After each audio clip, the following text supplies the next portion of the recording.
पूर्व शत्रुता को केन्द्र करी गोष्ठी संघर्ष गंजाम जिला दिगपहंडी ब्लॉक सहदेव टिकरपड़ारे गोष्ठी संघर्ष में 5 जन आहत होइछन्ति। 3 जन गुरुतर को प्रथमे दिगपहंडी मेडिकल एवं परे ब्रह्मपुर बड़ मेडिकल को स्थानांतर करा जायछि। रघुनाथ मंदिर परिसर में नामयज्ञ संकीर्तन चलता बेले गंडगोल होता। ठेंगा बाड़ी और धारुआ अस्त्र परस्पर को आक्रमण करते। ये नुआगां पुलिस पहुंची घटनास्थल में तदंत चलाई।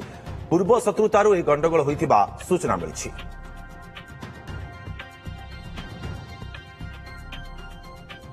अधिक सूचना सत्यनारायण पाढ़ी आम सहयोगी आम सहित फोन लाइन जोड़ी होती। सत्यनारायण जितेबले मंदिर रे एमिति एक कार्यक्रम चलीथिला भक्ति भाव रहीथिला सेतेबेले एमिति अघटन काहेकि घटिला कोन प्रकृति रे रहीथिला पूर्व संघर्ष कथा जा कुआ जाउछि। हाँ देखंतु दुर्गा आज जितेबेले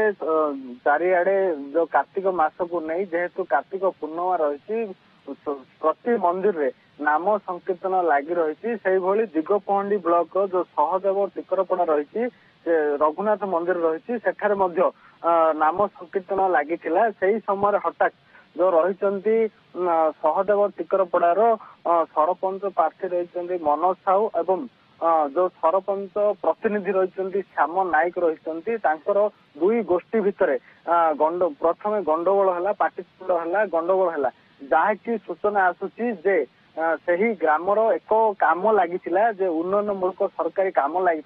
समय मनोज साहू जी रही सी सेठारे फोटो उठाई से समय जो फोटो उठाई से घटना को नहीं जहाँकि हाथाहाथी परिस्थिति होता परवर्ती समय धारुआ अस्त्र और ठेंगा बाड़ उभय आक्रमण करते जहाँ फल 4 ରୁ 5 जन आहत होते 3 जन को दिगपहंडी मेडिकल अणा जाता अवस्था गुरुतर हवा ब्रह्मपुर स्थानांतर कर उभय गोष्ठी मध्य पूर्वर अनेक समय गंडगोल मारपीट प्रति आक्षेप प्रति लगी रही। सत्यनारायण जो माने गुरुतर होइछन्ति सेमानकर स्वास्थ्य अवस्था वर्तमान स्थिर रही।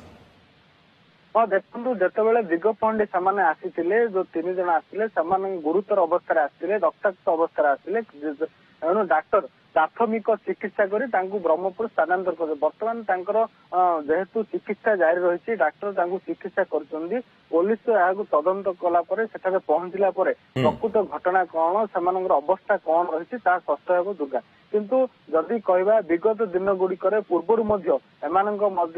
उभय गोष्ठी मध्य पूर्व शत्रुता लगी रही प्रत्येक समय अनेक समय थाना मामला रही से मनोज साहू कथा कहतु जो श्याम नायक कथा कहतु उभय ना थाना मामला रही जदि निश्चित भाव में सत्यनारायण यार केमिति समाधान कराजिबो एवं पुलिस अधिक तदंत वर्तमान समय जारी रखी घटना को नहीं बहुत बहुत धन्यवाद आपको तमाम सूचना पाई।